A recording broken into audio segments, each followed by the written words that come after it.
Hello students, welcome to R S chemistry. ನೀವು ಇವತ್ತು KEA website ಅನ್ನ ಓಪನ್ ಮಾಡಿದ್ರೆ ಅಲ್ಲೊಂದು ಲಿಂಕ್ ಅನ್ನ ಕೊಟ್ಟಿದ್ದಾರೆ. ಬಟ್ ಅದಕ್ಕೆ ತಕ್ಕ ಹಾಗೆ ಯಾವುದೇ ನೋಟಿಫಿಕೇಶನ್ ಇನ್ನೂ ಕೂಡ ರಿಲೀಸ್ ಮಾಡಿಲ್ಲ.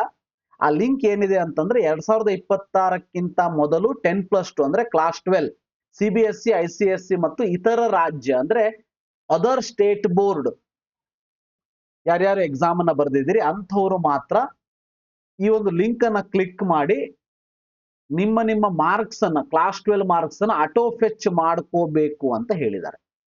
ಇದು ಯಾಕೆ ಅಂದ್ರೆ ತಮಗೆಲ್ಲ ಗೊತ್ತಿರೋ ಹಾಗೆ ಸಿಇಟಿಯಲ್ಲಿ ಬೋರ್ಡ್ ಎಕ್ಸಾಮ್ ಮಾರ್ಕ್ಸ್ ಕೂಡ ಬೇಕಾಗ್ತದೆ ಅವರಿಗೆ ರ್ಯಾಂಕ್ ಅನ್ನ ಅನೌನ್ಸ್ ಮಾಡೋದಕ್ಕೆ.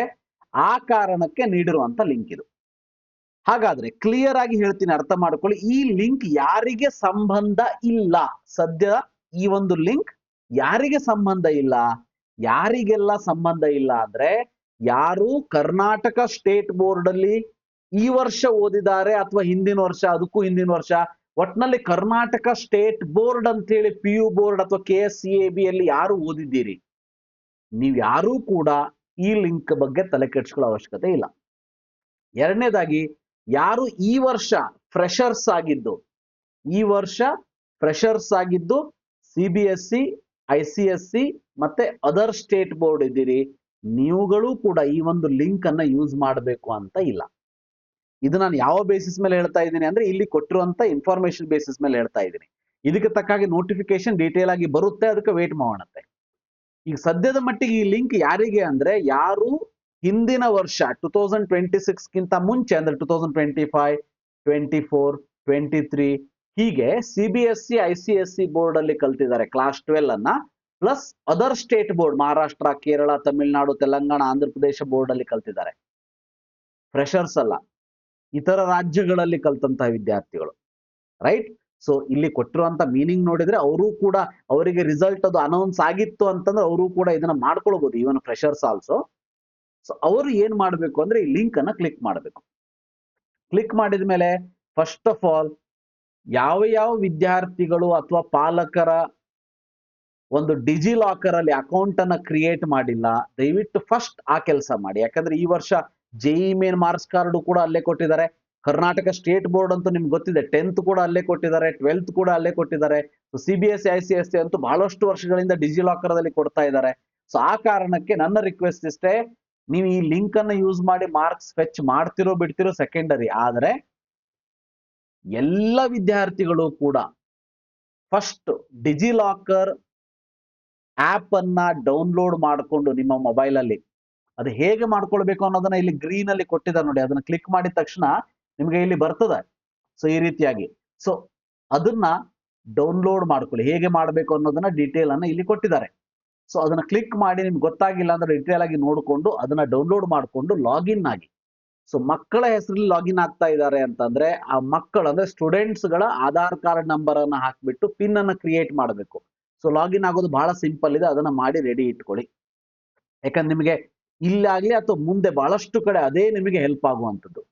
ಈಗ ಇಲ್ಲಿ ಏನ್ ಮಾಡ್ಬೇಕು ಅಂತಂದ್ರೆ, ನಿಮ್ಮ ಇಲ್ಲಿ ಅಪ್ಲಿಕೇಶನ್ ನಂಬರ್ನ ಹಾಕಿ, ಪಾಸ್ವರ್ಡ್ ಅನ್ನ ಹಾಕಿ, ಕ್ಯಾಪ್ಚಾವನ್ನ ಎಂಟರ್ ಮಾಡಿ, OTP ಬರ್ತದ, OTP ತಗೊಂಡು ಇಲ್ಲಿ ಲಾಗಿನ್ ಆಗಿ. ಇದು ಫಸ್ಟ್ ಸ್ಟೆಪ್. ಲಾಗಿನ್ ಆದ್ಮೇಲೆ ಹೇಗೆ ಕಾಣಿಸ್ತದೆ ಅದನ್ನ ಕೂಡ ನೋಡೋಣಂತೆ. ಓಕೆ, ನೀವು ಲಾಗಿನ್ ಆದ ತಕ್ಷಣ ಈ ರೀತಿ ಕಾಣಿಸ್ತದೆ ನಿಮಗೆ.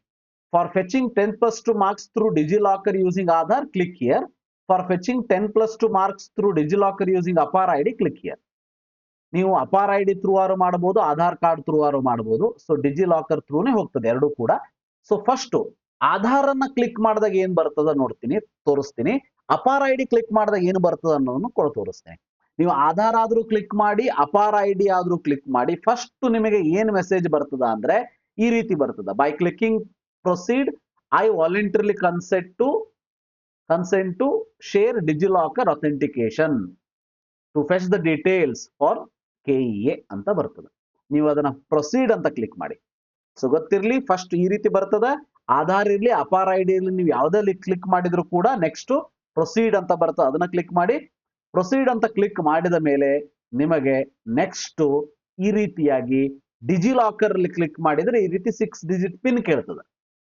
ನೀವೇನಾದ್ರೂ ಪಿನ್ನೇ ಕ್ರಿಯೇಟ್ ಮಾಡ್ಕೊಂಡಿಲ್ಲ ಅಂದ್ರೆ ನಾನು ಮೊದಲೇ ಹೇಳಿರೋ ಹಾಗೆ ಡಿಜಿ ಲಾಕರ್ ನ ಡೌನ್ಲೋಡ್ ಮಾಡ್ಕೊಳ್ಳಿ, ಅಥವಾ ವೆಬ್ಸೈಟ್ ಅಲ್ಲಿ ಡಿಜಿ ಲಾಕರ್ ವೆಬ್ಸೈಟ್ ಗೆ ಹೋಗ್ಬಿಟ್ಟು ನೀವು ನಿಮ್ಮ ಒಂದು ಲಾಗಿನ್ ಡೀಟೇಲ್ಸ್ ಅನ್ನ ಕ್ರಿಯೇಟ್ ಮಾಡ್ಕೊಳ್ಬೇಕು. ಅದ್ರಲ್ಲಿ ಒಂದು 6 ಡಿಜಿಟ್ ಪಿನ್ ಕೇಳ್ತಾರೆ, ಅದನ್ನ ಕ್ಲಿಕ್ ಮಾಡಿ. ಸೊ ಅದೇನಾದ್ರು ಮರ್ತು ಹೋಗಿದ್ರೆ ಫಾರ್ವರ್ಡ್ ಸೆಕ್ಯೂರಿಟಿ ಪಿನ್ ಅಂತ ಹಾಕಿ, ಆಧಾರ್ ಕಾರ್ಡ್ ನಂಬರ್ ಅಥವಾ ಮೊಬೈಲ್ ನಂಬರ್ ಕೇಳ್ತಾರೆ, ಹಾಕ್ಬಿಟ್ಟು ಒಟ್ಟಿನಲ್ಲಿ ಈ ಪ್ರೊಸೀಜರ್ ನ ಮುಗಿಸ್ಕೊಳ್ಳಿ. ಕಂಟಿನ್ಯೂ ಅಂತ ಮಾಡಿ. ಸೊ ನೀವೇನಾದ್ರೂ ಅಪಾರ್ ಐಡಿ ಅನ್ನ ಕ್ಲಿಕ್ ಮಾಡಿದ್ರೆ ನಿಮಗೆ ಈ ರೀತಿ ಕಾಣಿಸ್ತದೆ. ಓಕೆ, ಡೈರೆಕ್ಟ್ ಆಗಿ ಅಪಾರ್ ಐಡಿ ಎಂಟರ್ ಅಂತ ಕೇಳ್ತದೆ, ಕಂಟಿನ್ಯೂ ಅಂತ ಹಾಕಬೇಕು. ಅವಾಗ ನಿಮ್ಮ ಮೊಬೈಲಿಗೆ ಅಥವಾ ಇಮೇಲ್ಗೆ OTP ಬರ್ತದೆ. ಎರಡೂ ಕೇಸಲ್ಲಿ ನೀವು ಡಿಜಿಲಾಕರ್ ಥ್ರೂ ಹೋದ್ರೂ OTP ಅನ್ನ ಎಂಟರ್ ಮಾಡಿ. ಸೊ ಪಿನ್ ಹಾಕಿದ್ಮೇಲೆ OTP ಬರ್ತದೆ. ಸೊ ಇಲ್ಲಿ ಅಪಾರ್ ಐಡಿ ಥ್ರೂ ಆದ್ರೂ OTP ಅನ್ನ ಎಂಟರ್ ಮಾಡಿ.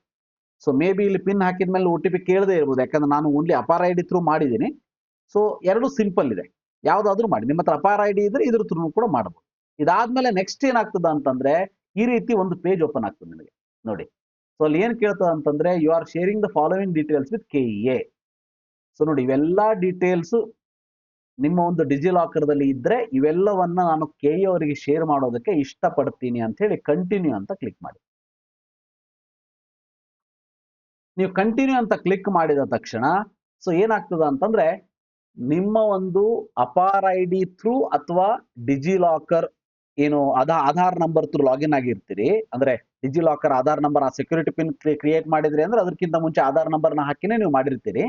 ಸೊ ಆಧಾರ್ ಥ್ರೂ ಆಗ್ಲಿ ಅಥವಾ ಅಪಾರ್ ಐಡಿ ಥ್ರೂ ನೀವು ಡಿಜಿಲಾಕರ್ಗೆ ಲಿಂಕ್ ಆದಾಗ ಇಲ್ಲಿ ಕಂಟಿನ್ಯೂ ಅಂತ ಕ್ಲಿಕ್ ಮಾಡಿದಾಗ ನಿಮ್ಮ ಒಂದು ಮಾರ್ಕ್ಸ್ ಏನಿದೆ, ಸೊ ಅಂದ್ರೆ marks card, class 12 marks card ಏನಿದೆ ಅದು ಆಟೋಮೆಟಿಕಲಿ ನಿಮ್ಮ KEA ಪೇಜ್ ಅಲ್ಲಿ ಈ ರೀತಿ ಫೆಚ್ ಆಗ್ತದೆ ನೋಡಿ. ಈ ರೀತಿ English, maths, physics, chemistry, biology, ಇದೊಂದು ಬೇರೆ ಸ್ಟೇಟ್ ಬೋರ್ಡಿನ ವಿದ್ಯಾರ್ಥಿ. ಸೊ ಈ ರೀತಿ ನಿಮಗೆ ಫೆಚ್ ಆಗಬೇಕು. ಮಾರ್ಕ್ಸ್ ಮ್ಯಾಕ್ಸಿಮಮ್ ಎಷ್ಟು ಪ್ರಾಕ್ಟಿಕಲ್ಗೆ ಬಿದ್ದಿದೆ, ಟೋಟಲ್ ಎಷ್ಟು ಬಿದ್ದಿದೆ, ಸೊ ಅಂದ್ರೆ ಥಿಯರಿಗೆ ಎಷ್ಟು ಬಿದ್ದಿದೆ, ಪ್ರಾಕ್ಟಿಕಲ್ ಎಷ್ಟು ಬಿದ್ದಿದೆ, ಟೋಟಲ್ ಎಷ್ಟು ಬಿದ್ದಿದೆ, ಗ್ರೇಡ್ ಇವೆಲ್ಲ ಬರ್ತದೆ. ಆಸ್ ಇಟ್ ಈಸ್ ನಿಮ್ಮ 10+2 ಅಂದ್ರೆ ಕ್ಲಾಸ್ 12 ಅಥವಾ CBSE, ICSE ಬೇರೆ ಸ್ಟೇಟ್ ಬೋರ್ಡ್ ಮಾರ್ಕ್ಸ್ ಕಾರ್ಡ್ ಅಲ್ಲಿ ಹೇಗಿದೆ ಆ ರೀತಿ ಬರ್ತದೆ. ಸೊ ಬಂದ ಮೇಲೆ ಸಬ್ಮಿಟ್ ಅಂತ ಕ್ಲಿಕ್ ಮಾಡಿ. ಸಬ್ಮಿಟ್ ಅಂತ ಕ್ಲಿಕ್ ಮಾಡಿದ್ಮೇಲೆ ಲಾಸ್ಟಿಗೆ ಸಕ್ಸಸ್ಫುಲಿ ಅಪ್ಲೋಡೆಡ್ ಅಂತ ಮೆಸೇಜ್ ಬಂತು ಅಂದ್ರೆ ನಿಮ್ಮ ಈ ಪ್ರೊಸೀಜರ್ ಕಂಪ್ಲೀಟ್ ಆದ ಹಾಗೆ. ಸೊ ಬಹಳ ಸಿಂಪಲ್ ಆಗಿ ಹೇಳಿದ್ದೀನಿ. ಸೊ ಇದನ್ನ ನೋಡ್ಕೊಳ್ಳಿ, ನೋಡ್ಕೊಂಡು ಈ ರೀತಿಯಾಗಿ ಮಾರ್ಕ್ಸ್ ಎಂಟ್ರಿಯನ್ನ ಮಾಡಿ. ಮತ್ತೆ ಹೇಳ್ತಾ ಇದ್ದೀನಿ, ಸ್ಟೇಟ್ ಬೋರ್ಡ್ ಅಲ್ಲಿ ಓದಂತ ವಿದ್ಯಾರ್ಥಿಗಳು ದಯವಿಟ್ಟು ಈಗ ಮಾರ್ಕ್ಸ್ ಎಂಟ್ರಿಯನ್ನ ಮಾಡೋದಕ್ಕೆ ಹೋಗಬೇಡಿ. ಸೊ ಬಹಳ ಕ್ಲಿಯರ್ ಆಗಿ ಹೇಳಿದ್ದಾರೆ. This is the login for only auto fetching marks for CBSE, ICSE and other state board who are completed 10+2 before 2026. ಅಂದ್ರೆ ಈ ವರ್ಷ ಅಲ್ಲದೆ ಹಿಂದಿನ ವರ್ಷ ಮತ್ತು ಅದಕ್ಕೂ ಹಿಂದಿನ ವರ್ಷ ಪಾಸ್ ಆದಂತ ವಿದ್ಯಾರ್ಥಿಗಳಿಗಾಗಿ ಮಾತ್ರ ಈ ಒಂದು ಲಾಗಿನ್ ಅನ್ನ ನೀಡಿರುವಂತದ್ದು.